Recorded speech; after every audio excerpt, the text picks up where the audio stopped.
Hey everyone, how you doing today? My name's Kirsty, aka Beth Bookish, and I am bringing you a book haul.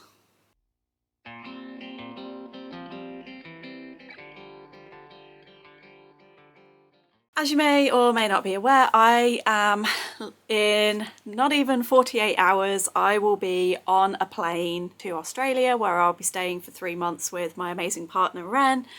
And so usually I do book hauls seasonally, so every 3 months I'll do this was my winter book haul, this is my summer book haul, etc. And so unfortunately for when I go travelling, I'm doing that across 2 seasons because I leave during autumn and I come back in winter. So what I've done is I've decided that the books that I've hauled in September and October I will just count as my autumn haul, and then when I return from Australia I'll do an Australian haul, and then we'll go back to our regular 3 monthly seasonal hauls. Considering I was leaving the country, I ended up with more books than expected, and as I film this I'm actually waiting for the door to knock any minute now with another parcel full of books because Forbidden Planet had a sale on in the last couple of weeks and I took full advantage of that. But I'll get to that at the end of this video. Hopefully it'll arrive while I'm filming, otherwise I'll have to do an extra bit at the end. Firstly, I'm going to go through my Kindle and Audible haul, so I can shuffle over and put them up here. The first one that I hauled was Ghosts, the Button House Archives. Ren got this and read it last month for Spookopoly, and they were messaging me telling me about it, and as soon as they were like, oh yeah, Robin says this, he's like a prehistoric caveman, and it's like, oh, what advice do you give people for success in life? And he's like, oh, I've been alive for 1,000 years, I'm not going to give you any shortcuts. And I was like, I need this book. So I've downloaded that. I'm hoping it's only 4 hours long, so I'm thinking I might listen to that on one of my flights. We shall see how I go. Then I read Little Thieves by Margaret Owen, which if you'd like my thoughts on will be in my October wrap up, so please, I'll link it below, go check that out. I knew halfway through that this was a very special book and that this was going to be one that was going to blow me away, so before I was even half done with it I ordered the sequel, and it's actually the pick for my Patreon book club. Every 3 months, every quarter, we choose a book to read over that quarter, so it's sort of like not so high pressure and we could just take our time, and it was kind of unanimous that we all decided we wanted to continue it. So I picked up Painted Devils, and I didn't pick up any other books, but I do still have 2 credits, so if anyone's got any audiobooks that they think I will love, please do let me know. Ebooks, this is where and my Kindle, this is where I did kind of get quite a few because we had another sort of Stuff Your Kindle event. I don't remember the exact name of it, but it was a fantasy specific Stuff Your Kindle event, which was perfect for me.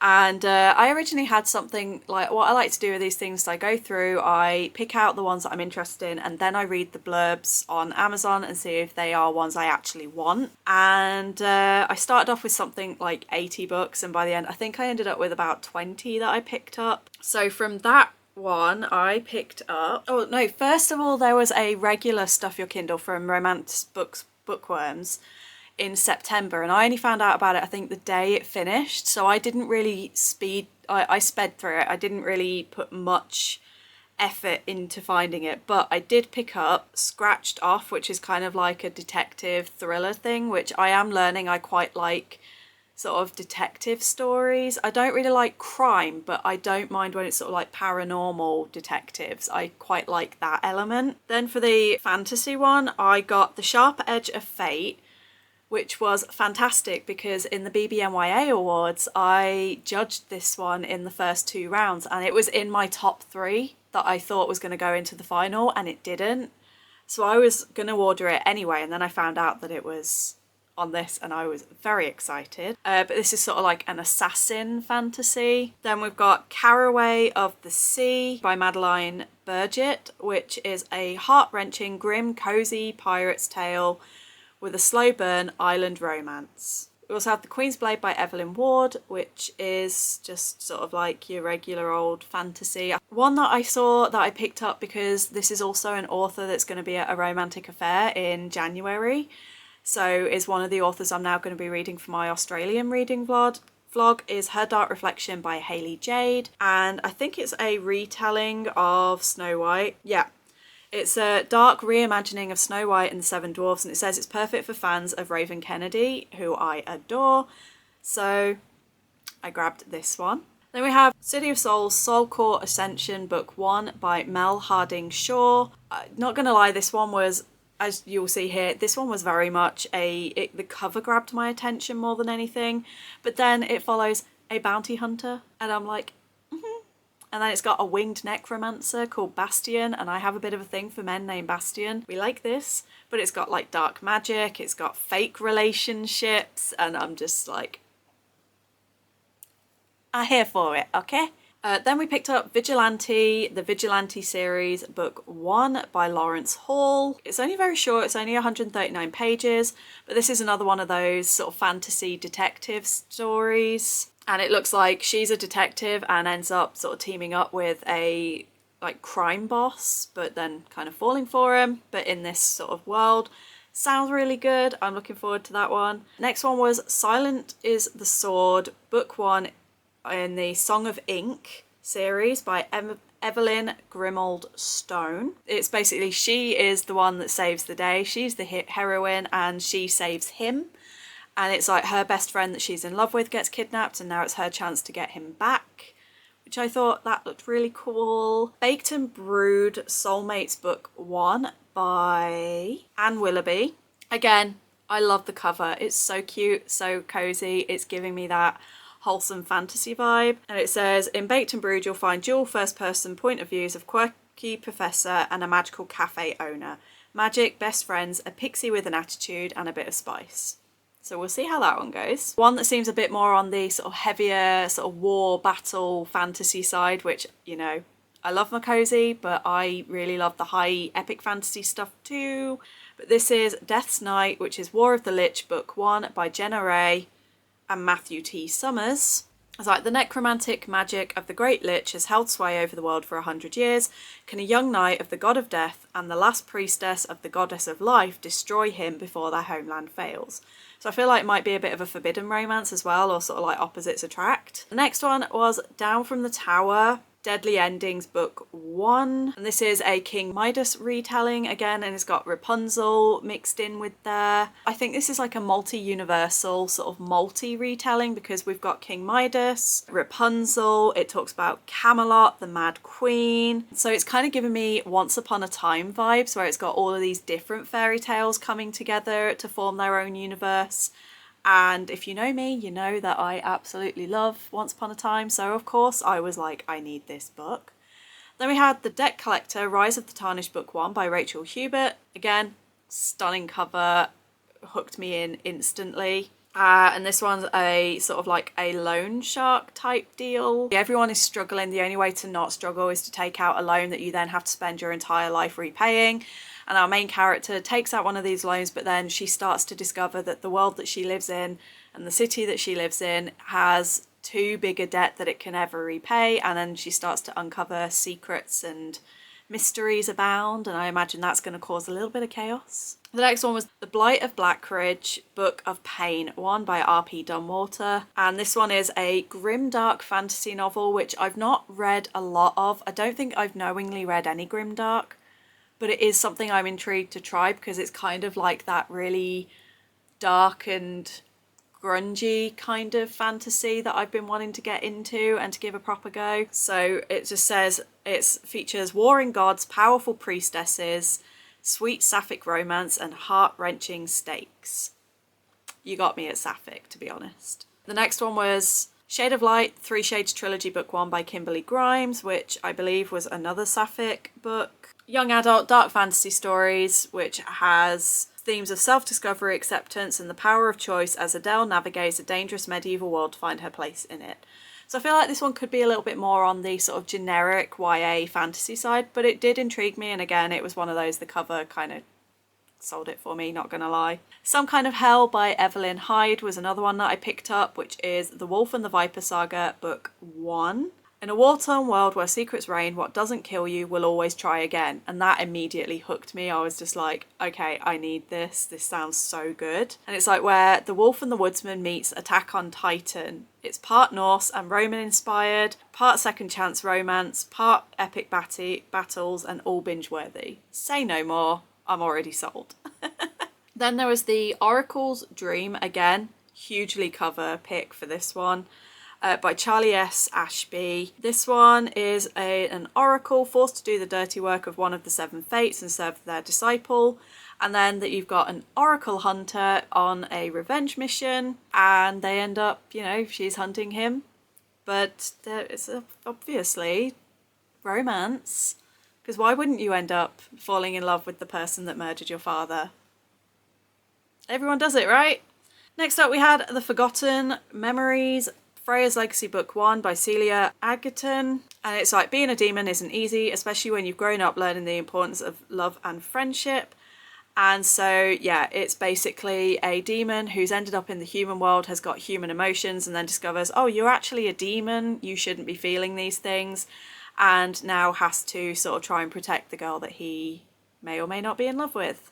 Then I got The Mechanics of Magic, which looks like it's a steampunk fantasy-esque type book by W.B.J. Martin. The main character, his 18-year-old son, goes missing and is arrested, and he realises that his past has now caught up with him and his son is paying the price for it, and he now needs to put things to right. And it looks like there's going to be a bit of a found family element in here. So I'm looking forward to that. And I'm always a bit of a sucker for when it's a parent-child relationship and you've got to try and save your child. Next one was Spellbound, which is another YA one, but it's a library witch adventure. So that sounded quite kind of cozy. And it's quite a quick read, it's only 200 pages, so I thought I'd give that a go. And then the final one that I picked up was Deck of Scarlet's, the Scarlet Quill series. It's got deception, enemies, forbidden lovers, and she basically starts university and discovers that there is an underground demon hunting society that she is destined to become a part of. So that one just sounded really, really cool. So yeah, those were the ones that I picked up from the Stuff Your Kindles. I did pick up a couple of just random ebooks that were on offer. I got Her Vengeance, Siren's Revenge by L.K. Shear, who's another one of the A Romantic Affair authors that's attending. So I was like, well, that's handy, I can pick that up. And it looks like this one's another sort of CIA, FBI type serial killer thing. And then for just generically, Can't Spell Treason Without T by Rebecca Thorne was on sale for 99p, and it is one that is on my radar, so I decided to pick it up. So those were all of the ebooks and everything.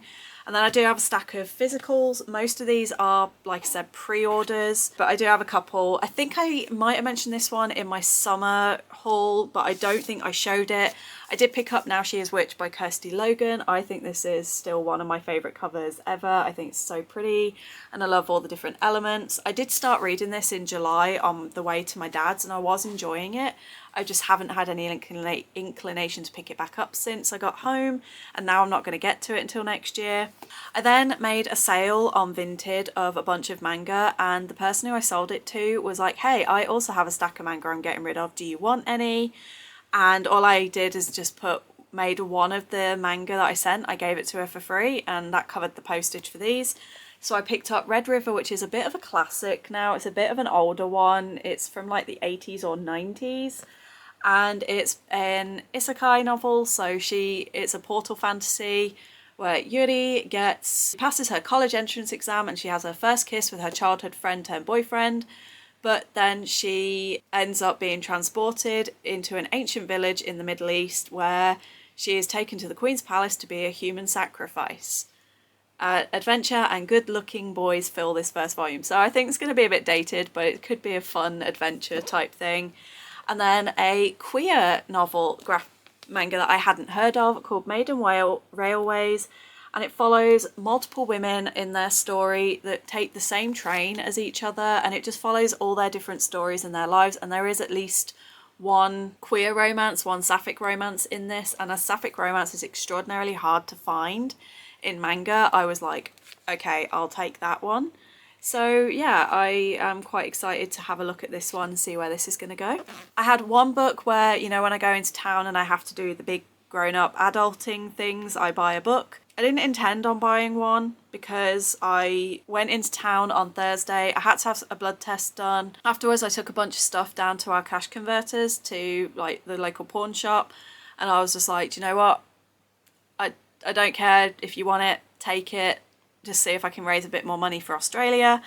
And they were like, hey, it's going to be about 2-3 hours before we'll be ready. And so I just went into the works. I picked up a £1 book, sat and I read half of it while I was waiting, and that is The Unsinkable Greta James. Greta James is an indie rock star singer who is kind of not like superstardom famous, but is definitely famous within the indie circuit, and is one of those singers where even if you aren't a big fan and don't know everything, you're likely to recognise at least one of her songs from the radio. And basically her mum has died and her parents were due to go on a cruise for their 40th wedding anniversary. But after her mum died, her brother asked her if she could go because he's married with kids and couldn't get away from work. And he didn't want their dad to go on his own with the other couples that are also going. So reluctantly she agrees to go, but she and her dad have got a very...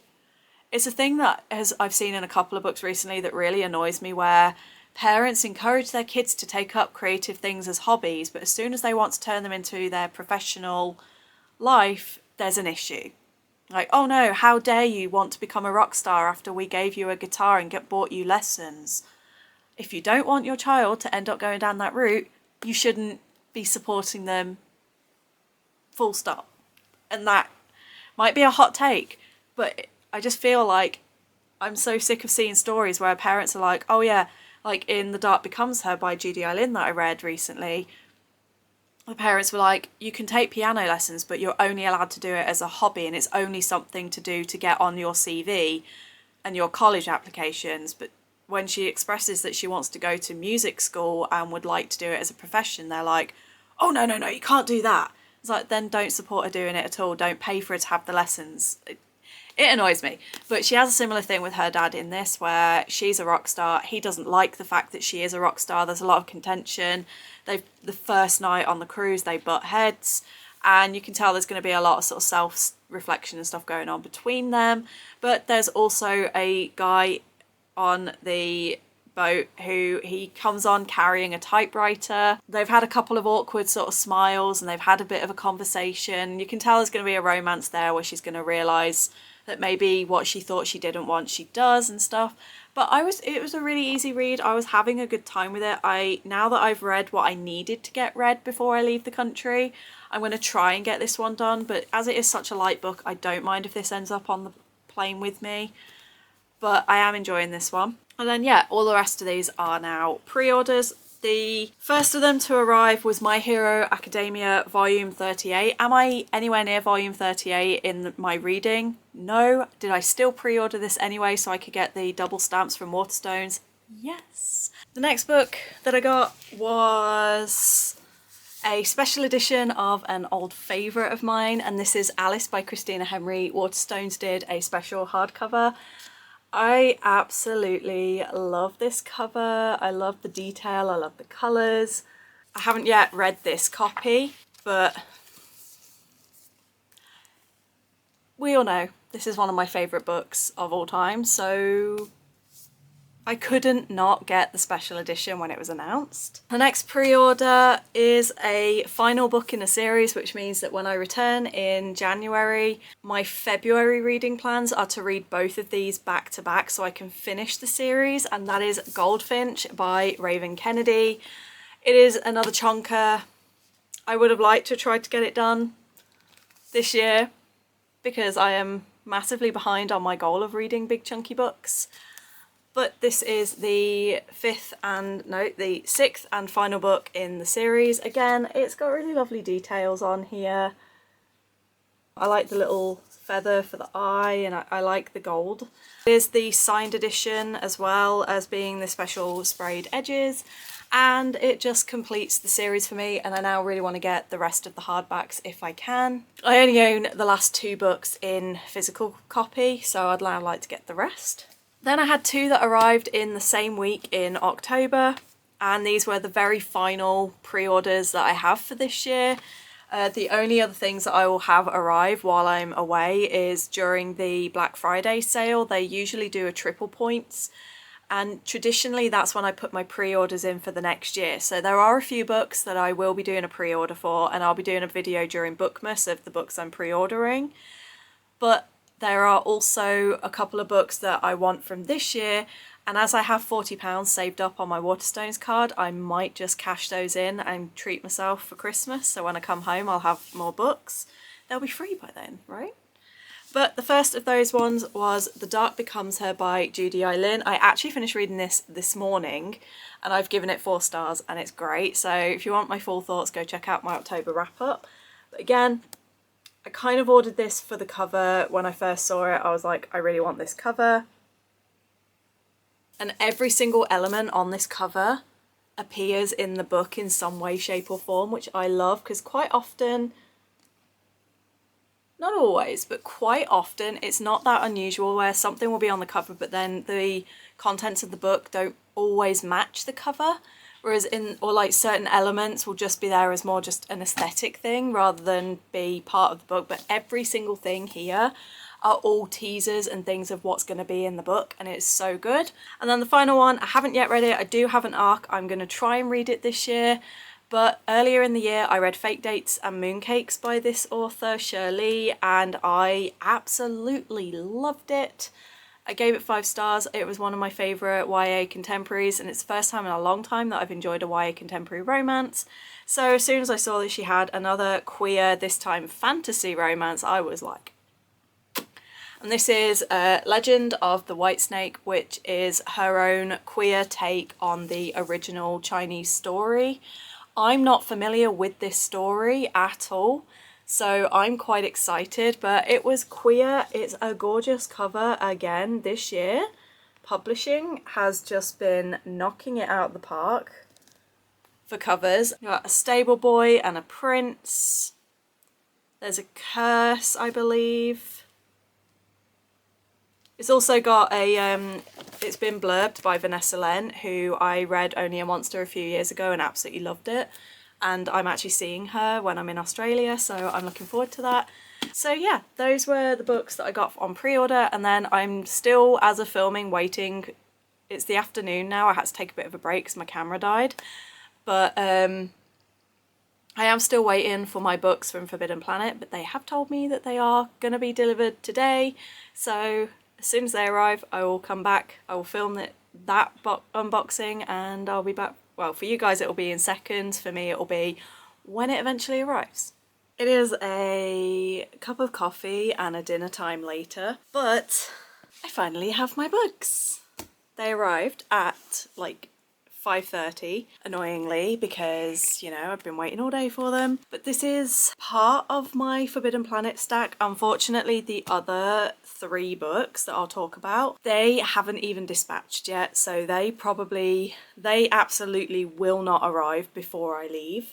So basically what I've said to my uncle is any parcels that arrive while I'm away, just stick them on my bed and I will deal with them when I get back. That's like really shiny. But I will say it was a set. There was like one of the books on sale. As you may or may not know, dark academia is one of those categories and one of those genres where I really want to love it and I want to read it, but whenever I've tried to read something that's in that genre, I've either been really bored or felt like I'm too stupid for this book, or the subject doesn't really interest me. But I love the idea. So when I was looking, there was one thing that they had on sale for $2.99 called The Dark Academia Library, and it's a box set of 3 books, 2 of which I have heard of, 1 of which I have not. So there's The Devil Makes 3 by Tori Bovalino, which has got like secret tunnel beneath their school library, and it's all got about retrapping the devil after he's broken free kind of thing. So that sounds very, very interesting. Then there's 2 books that I do have heard of. The Library of the Unwritten by AJ Hackworth, which I think Page from Pages with Page was mentioned, and I'm sure there was somebody I was going to read it for when I do my compatibility thing, yes, Paige has Library of the Unwritten, and it's like basically a library in hell story. So that sounds quite interesting. And then A Lesson in Vengeance by Victoria Lee, which is a sapphic kind of murder mystery type dark academia. So that's the one that hasn't arrived, unfortunately, which is really annoying. But then I did get some pretty good deals. First of all, we had a 5 for £5 deal. 2 are ones that have been on my radar a little while. 1 wasn't really on my radar, but then as soon as I recognised the author, I was like, I'm interested. And then 1 I'm taking a complete whim. Unfortunately, I picked up books 2 and 3. I thought they were book 1 and 2. So I now need to buy book 1 to read them, but they seem quite short and I've heard lots of good things.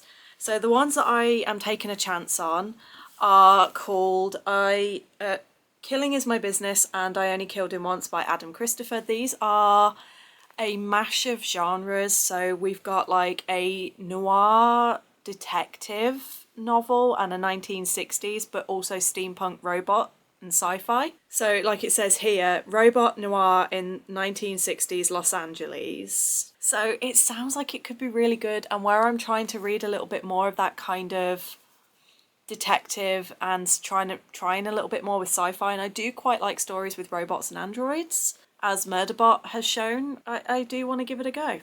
So I am going to get the first book on probably Kindle to see if I like it, and then I'll read these. Also in the 2 for £5 I got a duology, so I've got a completed series that I can do back to back, and that is Victory is Greater Than Death and Dreams Are Bigger Than Heartbreak by Charlie Jane Anders. This is one that's been on my radar for quite a while, but it's been one of those where it's like, do I not? And I've always kind of prioritised getting other books, but when I was like, 5 for £5, these are £1 each, I would be stupid not to. And again, it's a sort of sci-fi. I seem to be entering a bit of a sci-fi kind of era this year because, you know, I've read the Murderbot, like the first Murderbot. I've read a couple of books that have got that sci-fi element like Winter's Orbit this year, and I definitely want to continue that trend going into next year. And this is like set in a space academy, and it's sort of got different, like it's a space crew and it's got planet interplanet travel and things like that. And I don't really want to read the blurb of the second book in case there's any spoilers, but it does look interesting. I do love the covers. I know I prefer, when I saw the hardbacks, I definitely preferred the hardback covers, but these are still pretty and I am looking forward to giving them a go. And then the final one for the 5 for £5 was The Shadow Glass by Josh Winning, and the reason I picked this one up is because when I went to Yauk, he was on one of the panels and he was wearing a pair of fox ears during the panel, and he was just so funny but also really, really clever and witty. And so when I saw this, I was like, do you know what, let's give it a go. It isn't typically what I would go for, because it's one of those where it's like Jack Corman is haunted by his father's failure. His dad was a director who did this film that it was kind of a flop, and then he became an alcoholic because of, you know, his failure. So his son has got these really complex emotions around his dad, but then after his dad dies, he returns home and then discovers that actually the puppets in the attic start talking, and that the world that his dad created may actually be real. And so now he's trying to redo the film and make it a success kind of thing. So like I said, it's not really my kind of thing where it's, oh look, this thing I thought wasn't real is real. But it could be really good, and I did really like Josh when I heard him at the panel, so I'm willing to give it a try. And then the 2 that were absolute, I knew I wanted, and 1 I'm taking a chance on because it goes back to being a contemporary YA fantasy, contemporary YA romance, which as we know I do not really read anymore, but it's about K-pop, so I kind of had to. But this one is Once Upon a K-Prom by Kat Cho. I did like Wicked Fox. I haven't yet read the sequel to it just yet, but this one is a high school student who, her old childhood friend that promised to go to prom with her, he's now gone off to Korea, becoming a huge international K-pop star, and then one day he turns up and asks her to prom as he promised when they were little. And so now she's kind of got to deal with the fact that, you know, online haters and his fans who all want to hate her. And then she's got to sort of work out her own feelings towards him, because she had a thing for him when she was younger and clearly he still has a thing for her now. And it does sound really cute, and I will say I love the cover. I think this is going to be one of my favourite covers for the year, and I am sorely tempted to take this with me for one of my other flight books. I'll let you know if I do. And then the final one is one that I have an arc of. I started reading it. I need to finish it because I was having a really good time and I think I'm going to really love it. But when I saw this on sale, signed edition for $1.99, I was like, I would be an idiot to not pick this up. And that is Darker by 4 by June C.L. Tan. I do keep getting June C.L. Tan and Judy Eileen. For some reason, I get their names mixed up quite a lot. June C.L. Tan, this is her debut, I believe. Oh no, Jade Fire Gold was her debut. But this is her follow-up to Jade Fire Gold, like her second, what's it called? Is it sophomore novel? And this one has like Reapers, it has Demon Hunters, it has Stolen Magic, it has a slow burn romance. It basically has everything that I love, and there is a character in here already that I absolutely love, who I think is this guy on the cover. He's just like a type of shaman who's just really snarky, and I love him. So yeah, I picked this one up because I love the cover. Again, it's going to be a contender for my favourite cover of the year. But yeah, I'm very excited for this one. So yeah, that's my haul. Very long video by the time you see this. Absolutely thank you so much for watching. Have you hauled any books lately? Let me know what some of your favourites are and the ones that you're most excited to get to. And in the meantime, I hope you're all good. I hope you're staying safe. Please don't forget to check out my Patreon, which is always linked below, and I will see you on the next video.